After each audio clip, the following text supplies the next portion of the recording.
মাথায় রেখে আমাদের জন্য আপনারা আলাদা ব্যবস্থা করুন, আপনারা বেকারদের জন্য আলাদা ব্যবস্থা করুন, আমাদের কোনো আপত্তি নেই। লাইনে তাদেরকে আমি কাজও করার জন্য বলছি না।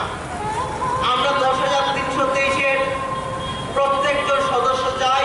আজকে আমরা অন্য কোনো সরকারি চাকরির মধ্যে কিংবা বেসরকারি চাকরির মধ্যে আমরা হাত বাড়িয়ে দিয়েছেন।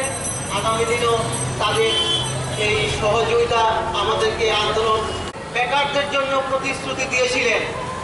আমরা কিন্তু বারবার বেকারদের পক্ষে কথা বলছি। আমাদের যেমন চাকরি, কিন্তু সুপ্রিম কোর্টে যখন এফিডেভিট দাখিল করা হয়েছিল তখন তো এই এফিডেভিটের মধ্যে বেকারদের কথা ছিল না। ফলে ওই পরিবারগুলোতেই শুধুমাত্র আক্রমণ আসছে, মানে অর্থনৈতিক আক্রমণ, তা কিন্তু নয়। আজকে এই যে বিশাল একটা সংখ্যা, প্রতি মাসে সরকার থেকে একটা নিয়মিত বেতন ভাতা পেতেন এবং এই বেতন ভাতাকে কেন্দ্র করে রাজ্যের কিছু কিছু, কিন্তু দুটোকে এক করে ফেলবেন না। আমরা ত্রিপুরা রাজ্যের স্কুলগুলিতে 10 বছর ধরে পরিষেবা দিয়ে আজকে আমাদের জীবন থেকে মাসে মাসে কেউ কেউ গৃহ শিক্ষকতা করতেন এই 10,323-এর বাড়িতে।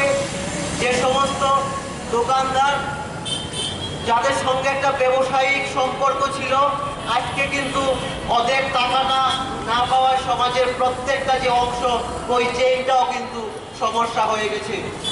আজকে শুধু বারবার অনুরোধ করছি, ত্রিপুরা রাজ্যের বেকারদের সঙ্গে আমাদেরকে যেন গুলিয়ে ফেলবেন না। আমি আমার বক্তব্যটা দীর্ঘায়িত করছি না, কিন্তু আমি একটা জিনিস বলবো রাজ্য সরকারের কাছে, সেটা আমার অনুরোধ বলেন, সেটা যাই বলেন, যে যতদিন না পর্যন্ত আমাদের এই দাবি পূরণ হচ্ছে না, আমরা কিন্তু এই মঞ্চ ছেড়ে আমরা উঠব না। যেদিন আমরা দাবি পূরণ হবে সেদিনই আমরা এই মঞ্চ ত্যাগ করব। আমার আগে রাজীবদা বলে গেছেন, আজকে আমরা 11 দিন থেকে এখানে বসে আছি। রাজ্য সরকার তো চাইলে 11 মিনিটেই আমাদের সমস্যাটাকে সমাধান করে দিতে পারেন। আজকে সমাধান হলে আজকে আমরা এখান থেকে উঠে যাব, কিন্তু যতদিন পর্যন্ত না আমাদের সমস্যাটা সমাধান হচ্ছে, আমরা এই গণ অবস্থান থেকে আমরা উঠব না।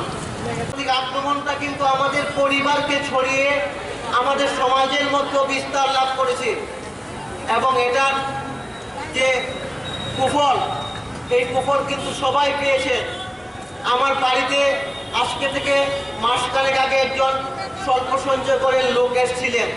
তো কোথায় কোথায় বলছেন যে ওনার অনেক কাস্টমার ছিল 10,323-এর, ওনারা এখন আর প্রিমিয়ামটা দিতে পারছেন না। তার মানে ওনারাও কিন্তু অর্থনৈতিকভাবে আক্রান্ত হচ্ছেন, মানে দুর্বলতার মধ্যে পড়ছেন। তো এই সমস্যাটা শুধু আমাদের অর্থনৈতিক সমস্যাটা না, এটা কিন্তু সমাজের ব্যাপক অংশের মধ্যে এই সমস্যাটা ছড়িয়ে পড়ছে।